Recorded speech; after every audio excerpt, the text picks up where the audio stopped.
Welcome, welcome. Welcome, Jayne, Good morning. my wife, my co-conspirator, my business partner and fellow coach. Welcome, everyone, to number 6 in a series of 10, which we're going to be looking at Create Your Own Life Story, which is my book, self-coaching book, which all the life lessons that we've learned from many, many years. Actually, we've been probably working on personal development for 60 years combined. Yes. You since the early 80s, me since the late 90s. We've both been coaches for 8 years, and we've learned a lot, particularly in this last 2 years. Yes. And what we want to do really is share some of those tools with people, because people are struggling and going through some of the biggest challenges of their life after what we've all gone through. And today we're talking about number 6, which is self-compassion, self-care and self-love. And I know it's a subject that is very passionate to you. It's very dear to my heart. It's my favourite. Compassion is all about with passion, and it's about feeling for other people, and self-compassion is returning some of that love to yourself. And I'm afraid we don't get enough of it, and we don't give enough love to ourselves. So it's the practice of looking after ourselves. Yeah. And we've all got different, Jayne's got very different, as you know, different interpretations of compassion to me. I coach 80% of my client base is women, a lot of mothers, a lot of entrepreneurs, a lot of business leaders, start-at-home mums, new businesses the last 2 years through lockdown. And, I want to make a point that, self-compassion is so much more, as we know, than just about foamy baths, retreats, treating yourself, going away. It's so much more about self-indulgence. It's really about looking after your energy, isn't it? And looking after yourself all of the time, not just that spa weekend. A spa weekend at the end of a busy period is a treat, but if you're under intense pressure, over a long amount of time, that spa treat isn't enough. You've got to be doing things every day that enhance your mind, body and spirit. Yeah, I agree. And, we've all got different ways of seeing compassion. For me, compassion is love in action. And, if empathy is walking in another person's shoes and feeling what they're feeling, compassion takes it up another level. And compassion is really about loving ourselves. So self-compassion is love in action towards ourselves. And I know that's something you're big on with your clients. Yes, yeah, it's about self-acceptance and self-worth and self-value. I often say to clients, how can you expect other people to love, value and respect you if you don't actually do it for yourself? Yeah, I agree. And so, really the question we're asking is, why aren't we more compassionate towards ourselves?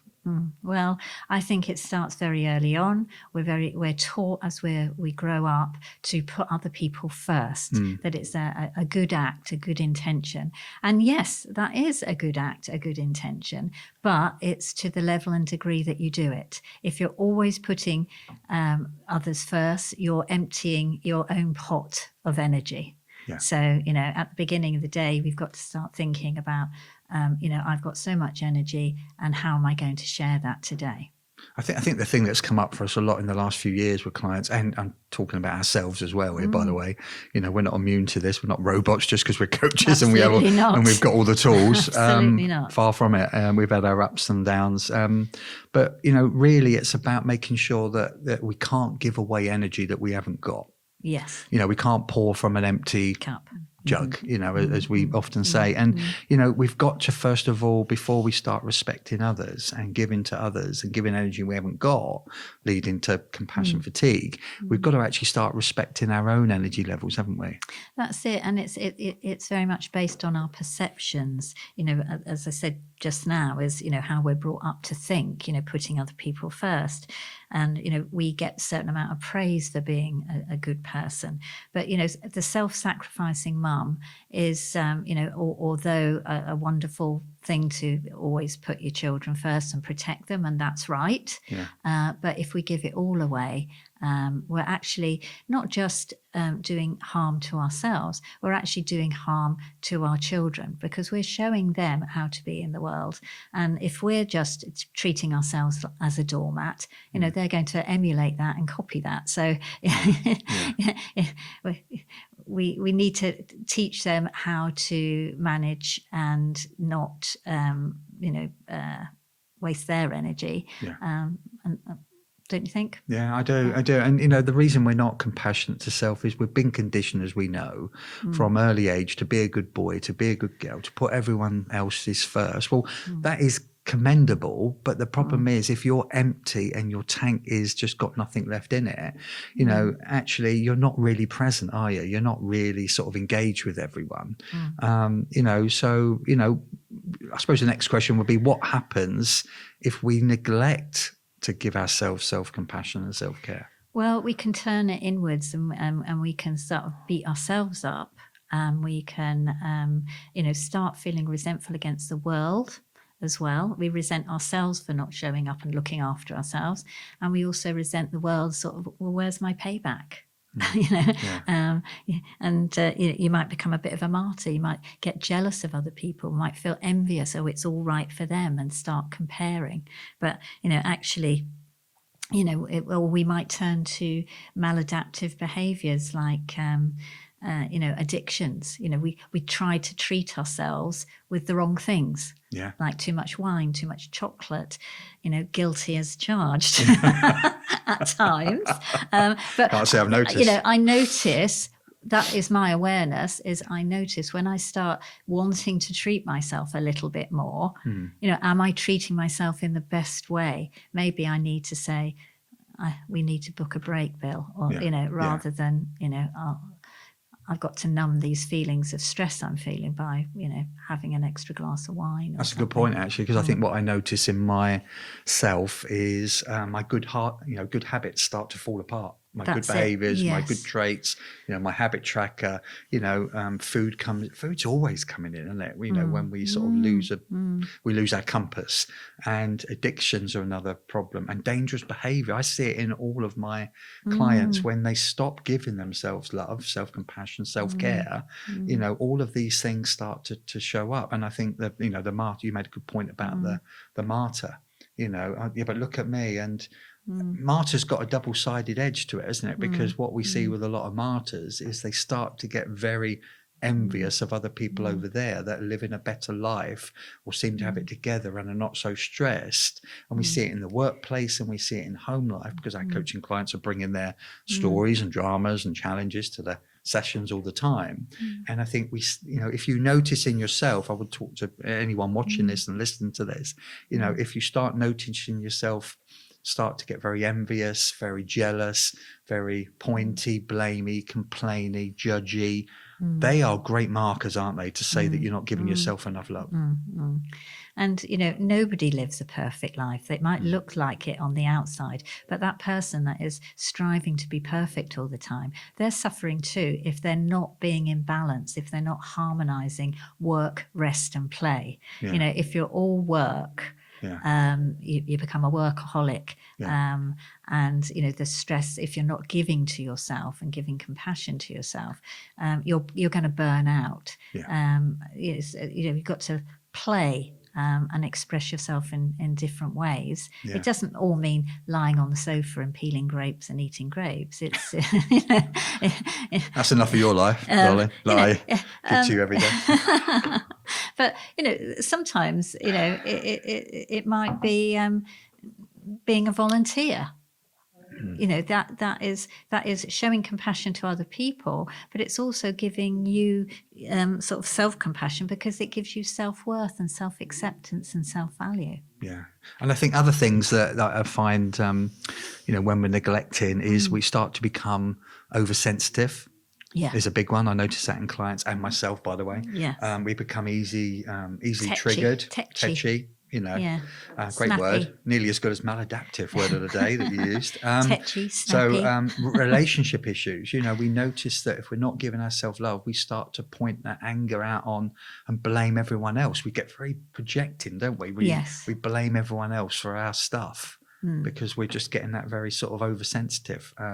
Happens in the family dynamics a lot. You know, if people aren't dealing with their stuff, we know from coaching, what you don't deal with, you project out onto others. You know, bad day at work, go home, kick the dog. It's always the poor dog, isn't it? It is. But you know, mind fog is another one. If we don't give ourselves, like, you know, but you know, the impatient thing is a big thing. You know, I've noticed it in clients, they start to become more impatient. Their tolerance is a lot lower. Yes. And, you know, there's that resentment. There's that sort of, you know, disinterested in life in general. That, you know, that loss of life zest is gone. I mean, I could go on with a shopping list, but there are lots of markers. And once you're aware of them, and you know that as well, you've got to look at those markers and become self-aware when you're starting to get tired, aren't you? I think we all got to accept that we are human. Sometimes we drive ourselves too hard. You know, it's that inner critic takes over, the devil on your back, and it's beating you faster and harder. And you listen to that rather than, you know, we're not unbreakable. We can all break. Even the strongest person, if they're not feeding their own needs and having passion and compassion for themselves, is, you know, they will eventually break. Yeah. And we've met a lot of them that have suffered from burnout. I've had burnout. Bill's had burnout. It's something that we, especially when we live in this 24/7 world of emails have to be answered, that pressure, texts have to be answered. They don't. You know, you've got to have some self-discipline. Self-care is self-compassion and switching that phone off. You know, getting in touch with the earth, you know, going for walks, grounding, you know, actually planting and weeding and seeding, you know, that gets you closer. It slows the heartbeat down, the heart rate down. And that's a kindness to yourself. And it's also talking to yourself in a kinder way. I think my biggest thing this last 2 years is none of us, in the busyness and the hectic and the frantic and the fear-based and the anxiety-ridden society that we've created, just particularly this last few years throughout the pandemic, we've got to a point where we don't often allow ourselves that time to stop, slow down, reflect, pull back, go inward.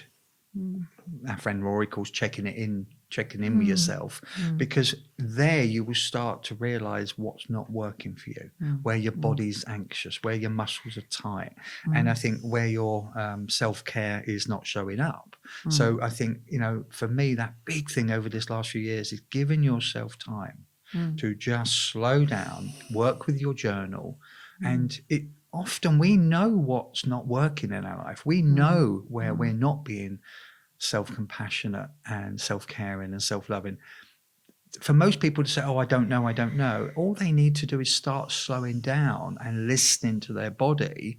And their body, you know, the body keeps a score, but the body is also that beautiful intelligence, that intuition, that insight that will give you the answers, but it whispers. It, like that intuition, that gut instinct, it whispers to you. It doesn't shout. So you've got to slow everything down, including your mind and your body and what's going on, and you will notice it, won't you? We've seen that all the time. And I think you and I have both discovered, both with ourselves and with our clients, it's about giving yourself permission. I mean, why do we make it so hard, Bill, to give ourselves permission? Because we're always trying to see if we're measuring up and being validated by the outside world of doers. Well, actually, we need to become beers as well. You know, we can be busy fools by being active. Oh, look what I've done, look what I've achieved. But actually, sometimes you've got to bring ourselves right back to the center and say, what do I need now? It might be a cup of tea and a 5-minute break, or it might be, I'm so much in my head, I've got to get out for a walk. You know, it's being in tune with yourself, you know, your inner senses, and you reach those by your outer senses. So touch, taste, feel, hear, sight, you know, use those senses. They bring the outer world in. And you love the inner senses, don't you? Yeah, I mean, the inner senses are great. You know, what I mean by inner senses really are, you know, we've all got the 5 external senses which bring the outside world into us. But I talk about with my clients the inner senses, and the inner senses are insight, you know, intuition, creativity, imagination. You know, these are all the really good inner senses that you can only listen to when you slow down. And, you know, your body will tell you if you are tired. Your body will tell you if you're not giving it enough self-compassion. Your body will tell you that you're giving too much empathy, love, support and compassion away to other people when you haven't got it. And I think the thing that has been enlightening for me in this whole 2 years, I mean, you know, we've talked about it on other mediums, but, you know, we've learned more in the last 2 years than the last 60 combined in this last 2 years about human nature, the frailties, the flaws, what people, and I think one of the most exciting things I've enjoyed watching clients do is my influencer sort of, you know, Instagram influencer and public figures, you know, working with them, you know, most of you out there would know these people every day. They're on the screen at some time. They've got millions and millions of followers. And I think what has been good is that when they have listened to their body, they've actually come off social media, even though it's their job, it's their role, and they're posting 10, 20 times a day. You know, they've actually come off for a few days or even a few weeks for their own mental health because they have listened to their body rather than having a breakdown, which is the ultimate, isn't it? You know, a complete trauma sort of, you know, meltdown. You know, they've listened to their body, listened to what's happening, and you know, they're not immune to it. You know, they put a post up and, you know, whether now get 2,000 comments and, you know, 100 of them could be really vile and really awful. Well, that takes a toll on your mental health. And I think what we've learned, you know, and you do it with your clients as well, you know, switch that phone off, you know, because that scrolling is draining your energy, isn't it? We're going to talk about it in another video with energy management. But, you know, the phone is, there is not one single person of my clients in the last few years that the minute they put their phone down for a bit and radically reduce their usage, their mental health, their well-being, their happiness, their clarity, all skyrocket. It's no coincidence. Yes, yeah, you know, you don't have to take someone else's belief system on. And the thing is, you have to know your own belief system, know your own values, know your own truth, know your own worth. And when I say your own truth, is not what other people are telling you. Make up your own mind, do your own research. You know, what makes you feel good. And, you know, when you do that, you get a sense, when you know your own worth and you know your own truth, you get a sense of inner peace. It's not just about a mood, which is happy. Yeah. We can be happy for 20 minutes, you know, when we're watching something we enjoy or doing something we enjoy. But actual inner peace is staying centered, staying present in the now. Yeah. So it's not rushing forward of what's happening tomorrow. Yeah. It's nice to dream, daydream, cloud watch, whatever, you know, switches you on. But it's also good to, you know, just be in the moment. You know, the heart has an intelligence itself. It's an energy. You know, when I say the word heartfelt, everybody knows that means it's not just a word. Yeah. It's you feel it. It's felt. And, you know, I always sort of say, my presence is my essence and my essence is my presence. Yeah. And that has real meaning for me. And, you know, I have a lovely client and she's bubbly all the time and she brings her essence and presence to everything, you know, she meets, everybody she meets, and it's infectious. Yeah. You know, so model yourself on people that you can see, oh, they're really happy and you can see the joy they exude. Well, you can have that too. I love the whole science, and we're not going to go deep diving into this, but you know, just as one point, I love the whole science on role models and when we look at champions, because there is a big science starting to grow that says that when we look at someone and we admire them and we look at them from a role model point of view, what we're actually doing, what the science is proving, and this is really building quite a lot, is that we see our own untapped potential in them. And that's why we're drawn to them. So, you know, pay attention, guys. If you have particular role models that you've always looked up to, you know, look at the qualities, because those qualities, your subconscious is actually saying that is untapped potential and you know, for me. So really pay attention. I think role models is an important thing to and that is you know, on the deeper side, not on the shallow side, like, you know, what handbag or clothes to wear. That's all right, surface stuff, but you know what Bill's saying is really about the deeper meaningful aspects and qualities that, you know, you can emulate, that, you know, from someone else that you can see. So in the last few minutes, let's talk about what we can do then to help with more self-compassion. What would you say from a point of view? What would you offer your clients, and what have we talked about before? Again, it's a very personal practice. Good point. some people like to sing, so they join a choir, and there's something about the energy of lots of people singing together. Yeah. So that improves your good feelings, and that's that's a passion. It's something you do with passion, which is compassion. As I said before, volunteering, being a magistrate, it's part of community. Working with rescue animals, walking a dog, that's maybe spent its whole life chained to a post in a backyard or something. It's healing both for yourself and that animal. It's about that connection. Art, comedy, fun, creativity. In lockdown, one of the things that I did was I joined a comedy online. And did a bit of that, which absolutely put me out of my comfort zone. But I just thought, well, at that point, I thought, well, if we're all going to die, I might as well tick some things off my bucket list and see if I can do Nothing them. drastic, if I'm going to die. And I did. I really enjoyed it. I found a different skill, something that I probably wouldn't And you have were tried. very good at it, if you remember. You got quite a lot of I did accolades get into about it, and I will go back to it, I think. Yeah. So that was we're great. going to write a comedy one day, aren't we? We are, and that's the many, many, many things in the future. But I think for me, the first thing, what can we do for more self-care? Start with noticing what's not working. That sounds really simple, but start with what's start with being kind to yourself and gentle. Don't let that inner critic.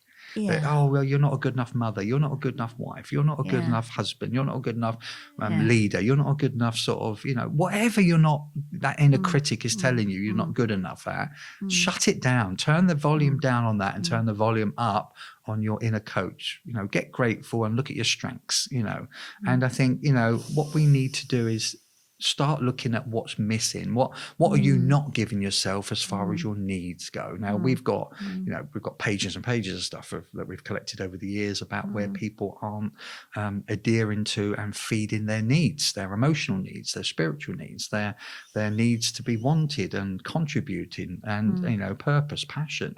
So go out and decide what your needs are, because often when you're not giving to yourself, you're not feeding your needs. So really use your journal, go and do that practice.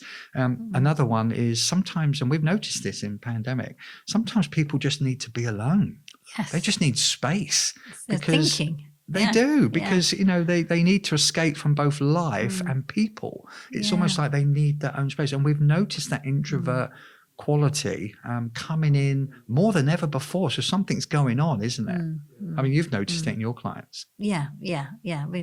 It's a time to have some stillness and centering and grounding and cloud watching, anything that where you just actually relax the mind, because our mind gets too busy and it holds on to things. So if we learn to relax the mind, we can actually think clearer and we can get better ideas. Clarity. We see the vision of what's working and what's not, and I think that's a good. You've got more energy from it. If you're trying to hold on to something too much, good compassion is saying no. Is putting a boundary up that not today. Even if it's your best friend or someone. It's just do you mind? I'm just too tired today. Or it's just saying no is something that you Big can do, which is self-compassion. Is even sometimes when you want to do something, but you just know you haven't got the energy. It's a good marker, actually, a good reminder. Just because you want to do it doesn't mean you should do it. Because, you have to, because what do we say? Shoulds are shits, and yes, we said shits, and but the thing is, often it's obligation, isn't? That's the word I'm looking for. When we feel obliged to do something rather than we want or desire to do something, it's a completely different thing. And you can tell when people show up and they really don't want to do it. They really don't want to be there. They really don't want to contribute or support. And then they beat themselves up. Why did I do that? Or they spend 2 weeks thinking, I said yes to this and I meant no to it. And now I've got all these sleepless nights thinking I really don't want to do it. So, listen, just to finish off really is to, watch your energies and manage them because I mean, there's obviously another segment, another video, which I would highly recommend anyone to go and watch. You know, energy and energy management is probably one of the most important things. You know, understand your emotions, which are energy in motion. And we don't pay enough attention We to do it. not, and I think it's the biggest thing that we've worked on the last few years. So I would highly recommend anyone to go and to look at that. But you know, just to finish, really is you know, with other people's feelings, especially if we're ultra sensitive. We're going to talk about this in lots of other mediums, but you know, if we're ultra sensitive and empathic, we've got to be very careful and make sure that we observe other people's feelings, their suffering, their pain, and make sure we don't absorb their feelings, because if we are highly sensitive, we're like a sponge, we're like a Wi-Fi that's picking up all that signal, aren't we? Yes, yeah, that's a simple truth, but it has so much information in just 3 words. Yeah, those 3 words. yeah. So Jayne, thank you again. Thank you, Bill. Guys, tune in to YouTube or go to the book, Create Your Own Life Story. Lots of these tools are on there backed up with videos, which we can link in with the QR code. So look forward to seeing you again. Thanks, Jayne. Thank you. Bye. Thank you very much.